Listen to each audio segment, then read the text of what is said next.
Hi everyone, this is a bit of an impromptu video. It wasn't a video I was planning on doing. I was just getting ready to go out and yeah, I just thought I would jump on because I actually have a question for you in this video.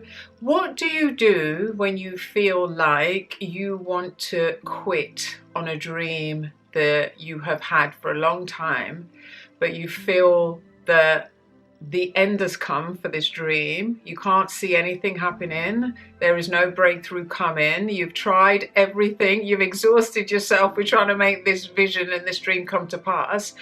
I would love to know, what do you do in that situation, that scenario? So for those that have followed me for a while, they know that I've been trying to build out this women's home for years and years and years. Just a quick recap, I own an 8-bedroom house with an outbuilding in the UK, and my dream for years has been to turn this into a women's home, a women's refuge, a women's shelter. Now this house needs renovating, and I'm being told it needs £200,000 to be able to do the renovation. There's not a major amount of structural work that needs doing. There's no exterior work that needs doing. It's all internal works. But it's a big house with a big outbuilding to it as well. So it has the potential to be phenomenal, to be absolutely phenomenal for these women. And that's the heartbreaking bit for me, is the fact that I know that this is a perfect use of this building in order to help and support women. So I have been trying for years. I even flew to Toronto for 24 hours for a meeting because somebody told me that there was a person there that could help with the funding. That didn't work out, but that's how much I believe in this vision, that I was willing to go wherever I felt, you know, and the money could be. I've tried crowdfunding. I've tried everything. Mortgages, I've tried everything, and yeah. So I'm at the point now where, you know, I said to God, I'll give it to the end of January and then that's it. I will put the house up for sale. And every time I walk into that property, I feel so sad. I feel so sad. You know, my heart is grieving. I feel so upset that I haven't been able to get it over the line. And even though people have said to me, look, maybe it's just not that house, maybe there's another property. And yeah, maybe they're right. But it just doesn't make sense to me how I could have this amazing property and then have to go and buy another property for more money that's smaller. Anyway, we don't know, do we? You know, we don't know the big plan, the big vision, the overall picture. Only God knows what that looks like. And so I've tried trusting him. I've been trusting him for years and years and years. And it's not that I don't trust him anymore, because of course I do. He knows, he's God, he's the all-knowing, all-being, all-seeing, omnipresent, everything and everything. But I'm at the end of the rope now. Like, financially, it has absolutely wiped me clean out. I don't have any more money to be able to pay. I've struggled with paying the mortgage. I just don't have any more. They'll end up taking the house off me anyway.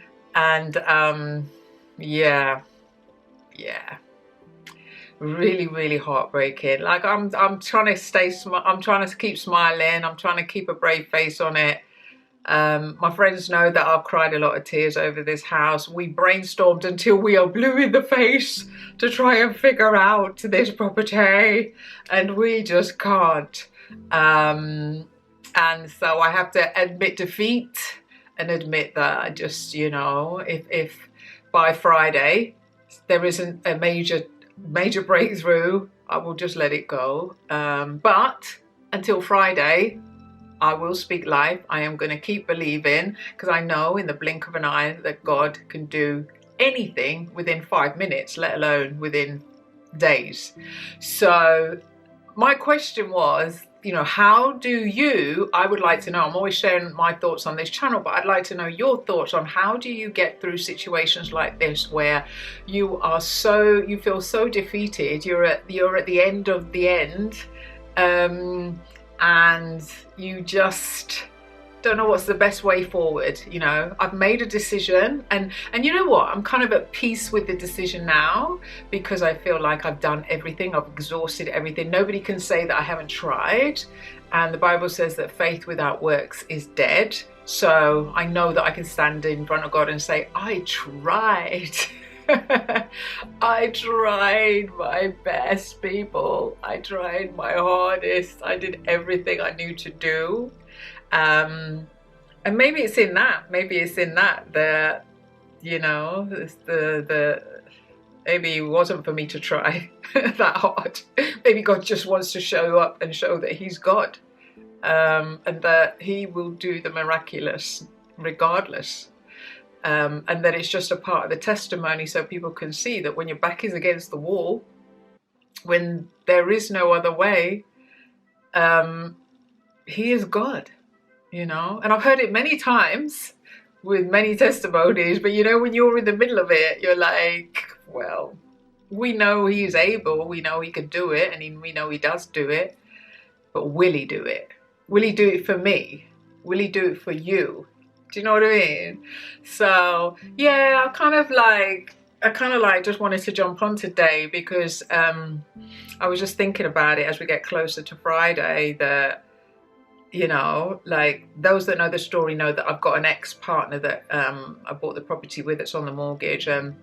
Even though we had a bit of a sticky time a couple of years ago, do you know what? He's been great. He has been great. He's held on. He's been patient. He's left me to just get on with it.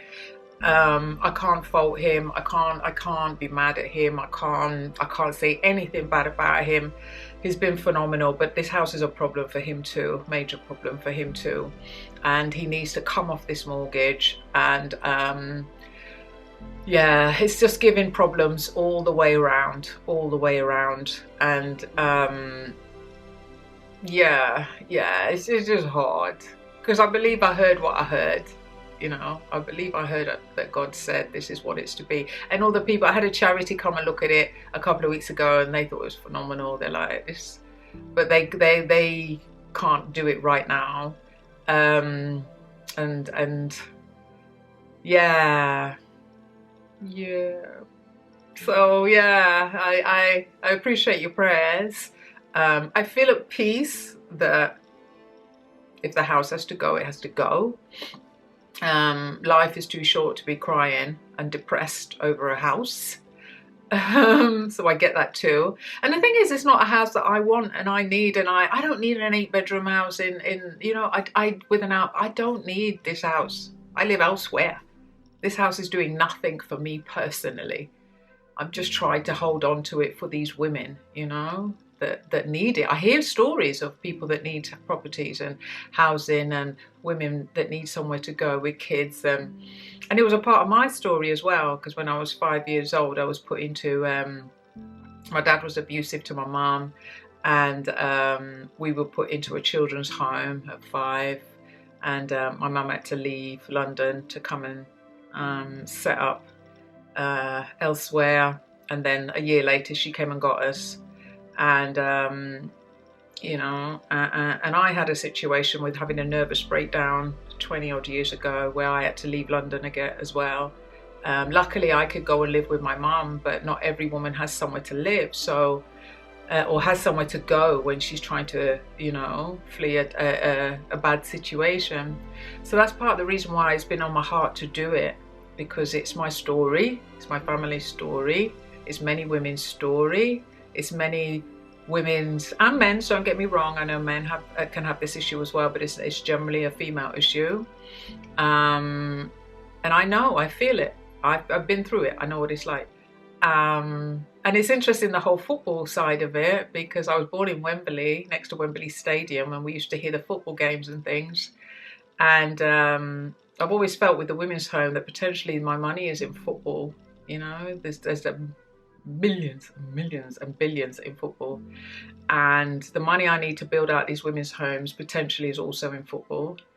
And I think it's interesting that I've been placed into football. I'm a big football fan, as you know, with the Arsenal. Come on you Reds, come on you Reds. Yeah, red's my favourite colour, as you can see.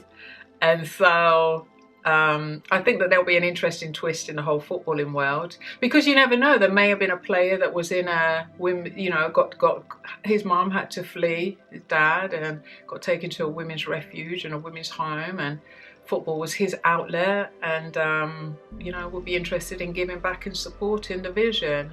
So yeah, anyway, that's in a nutshell the story.